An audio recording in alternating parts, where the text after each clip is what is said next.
Ranbir action thriller Dhurandhar box office వద్ద దూసుకుపోతోంది. విడుదలైన వారంలోపే 180 కోట్లకు పైగా వసూళ్లు చేసిన ఈ సినిమా త్వరలో 200 కోట్ల క్లబ్లో చేరబోతోంది. ఇక ఇదిలా ఉంటే ఈ సినిమాలోని పాత్రలు రియల్ వ్యక్తులకు సంబంధించినవి కావడం, పాక్తో మనకున్న టెర్రర్ అంశానికి సంబంధించిన పాత్రలు కావడంతో సర్వత్రా చర్చనీయాంశంగా మారింది ఈ సినిమా. ముఖ్యంగా పాక్ గ్యాంగ్ స్టర్ రెహమాన్ డెకాయిత్ పాత్రను అక్షయ్ ఖన్నా పోషించగా అది విమర్శకుల చేత కూడా మన్ననలు పొందుతోంది. 90వ దశకంలో భారత్లో పాక్ టెర్రరిజం రక్తం పారించడంలో, అదేవిధంగా పాక్లోని లారీ అనే ప్రాంతం ఓ గ్యాంగ్స్టర్ చేతుల్లోకి వెళ్లిపోవడానికి కారణమైన కరడుగట్టిన నేరగాడు రెహమాన్ డెకాయిత్ నేర సామ్రాజ్యం గురించి ఈ సినిమాలో పూసగుచ్చినట్టుగా చూపించడం జరిగింది. దీంతో ఇప్పుడు అంతర్జాతీయంగా మరోసారి గ్యాంగ్స్టర్ రెహమాన్ బలోచ్ గురించి చర్చ మొదలైంది. ఇందుకే రెహమాన్ బలోచ్ అలియాస్ రెహమాన్ డెకాయిత్ నేర ప్రస్థానం ఎలా మొదలైంది?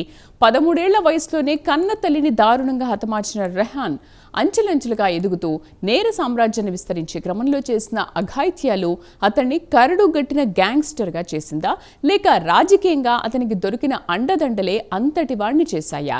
దురంధర్ మూవీ దూసుకెళ్తున్న సమయంలో అందులోని లీడింగ్ రోల్ రెహమాన్ డెకాయిత్ పై స్పెషల్ లుక్. అతడికి నిండా 13 ఏళ్లు కూడా లేవు. కన్న తల్లిని గన్ పాయింట్ తో చంపేసినప్పుడు మొదటి రక్తపు చుక్క అతడి షర్ట్ పై పడింది. అలా మొదలైన అతడి నేర ప్రవృత్తి కరడుగట్టిన నేరగాడిని గ్యాంగ్స్టర్ని చేసింది. చివరికి రాజకీయ నాయకుడిని చేయబోతోంది. కానీ అంతలోనే పోలీస్ గుండ్లు అతడి గుండెల్లోకి దిగాయి. కానీ అప్పటికే అతడు విస్తరించిన నేర సామ్రాజ్యం మొత్తం పాకిస్తాన్ను కదిలించేసింది. అంతేకాదు అతడు చేసిన మారణాయుధాల వ్యాపారం కారణంగా మన దేశంలోనూ టెర్రర్ అటాక్స్ రక్తాన్ని పారించాయి. అతడి పేరే రెహమాన్ బలోచ్ అలియాస్ రెహమాన్ డెకాయిత్. పాకిస్తాన్లోని కరాచీ, బందర్గాహ్ పక్కపక్కనే ఉన్న ఈ రెండు ప్రాంతాలు వేరువేరు ప్రపంచాలను తలపిస్తాయి. బందర్గాహ్కు అవతలి వైపు జిన్నార్ రోడ్డుకు లారీ ఉంది. ఇక్కడ పేదరికంతో పాటు నిరక్షరాస్యత తాండవిస్తోంది. ఇదే ప్రాంతంలో జన్మించాడు రెహమాన్ బలోచ్. కన్న తల్లి మరో వ్యక్తిని పెళ్లి చేసుకోవడం నచ్చిన రెహమాన్ అప్పటి నుంచి ప్రతీకార వాంఛతో పెరిగాడు. అదే అతడిలో నేర ప్రవృత్తిని పెంచుతూ పోయింది.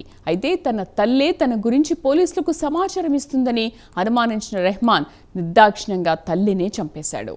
ఇక తల్లి హత్య కేసులో జైలుకి వెళ్లిన రెహమాన్ 2.5 ఏళ్ల పాటు జైల్లో ఉన్నాడు. తర్వాత అతన్ని పోలీసులు 1997లో సిటీ కోర్టుకు తీసుకొస్తుండగా పోలీసుల నుంచి తప్పించుకున్నాడు. అప్పటి నుంచి అండర్ గ్రౌండ్ గ్యాంగ్స్టర్ గా జీవితాన్ని మొదలుపెట్టాడు. ఫర్జానా, రెహనా, సాయారా ముగ్గురితో పెళ్లి చేసుకున్నాడు. పేదరికంతో పాటు నిరక్షరాస్యులైన లారీ ప్రాంతంలోని జనాలను తమ వైపు తిప్పుకోవడానికి రాజకీయ నాయకుడిగా అవతారమెత్తాడు. రూలింగ్ పార్టీలోని లారీ ఎమ్మెల్యేలకు అతడి మద్దతు తప్పకుండా ఉండాల్సిందే. అయితే ఇదే ప్రాంతం నుంచి జల్ఫికర్ అలీ భుట్టో, ఆయన కూతురు బెనర్జీ భుట్టోలు గెలిచి పాక్ ప్రధానులయ్యారు. ఇక రాజకీయ అండదండలతో రెచ్చిపోతూ నేర సామ్రాజ్యంలో అందనంత ఎత్తుకు ఎదిగిన రెహమాన్ ఎన్నో ఇళ్లు, ఎకరాల భూములు, షాపింగ్ కాంప్లెక్స్లను సొంతం చేసుకుని ఆర్థికంగానూ ఎదిగాడు. అయితే అతడు రాజకీయాల్లోకి రావాలని, అందుకు డబ్బులు బాగా సంపాదించాలని ఐఎస్ఐతో పాటు అనేక పాక్ ప్రేరేపిత ఉగ్ర సంస్థలతో చేతులు కలిపాడు. భారత్లో టెర్రర్ అటాక్స్ కోసం ఐఎస్ఐ ఉగ్రవాద సంస్థలకు మారణాయుధాలను పెద్ద ఎత్తున అమ్మాడు. దీంతో కోట్లకు పడగలెత్తిన రెహమాన్ బలోచ్ తాను రాజ్యమేలిన లారీ నుంచే రాజకీయాల్లోకి ప్రవేశించడానికి ప్రయత్నాలు చేశాడు. ఈ క్రమంలో అక్కడ స్కూళ్లు, ఆసుపత్రులు నిర్మించాడు. అయితే అప్పటికే అతడి కోసం వేట కొనసాగిస్తున్న కరాచీ పోలీసులు ఓ రోజు అతన్ని వెంబడించారు. దీంతో ఒక బిల్డింగ్ పై నుంచి మరో బిల్డింగ్ పైకి దూకుతున్న రెహమాన్ పై పోలీసులు కాల్పులు జరిపారు. గాయపడిన రెహమాన్ పోలీసులకు చిక్కాడు. తర్వాత ఎస్పీ చౌదరి అస్లాం కరాచీలోనే రెహమాన్ను ఎన్కౌంటర్ చేసి చంపేశాడు. 10 ఆగస్టు 2009లో రెహమాన్ను చంపినట్టుగా పాక్ ప్రభుత్వం వెల్లడించింది.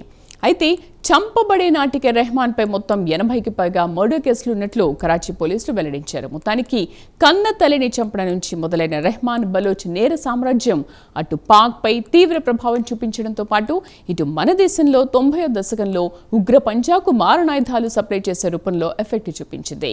ఇక దురంధర్ సినిమాలో రెహమాన్ డెకాయిత్ నేర సామ్రాజ్యాన్ని దర్శకుడు కళ్ళకు కట్టినట్లుగా చూపించడం ప్రశంసలను అందుకుంటుంది.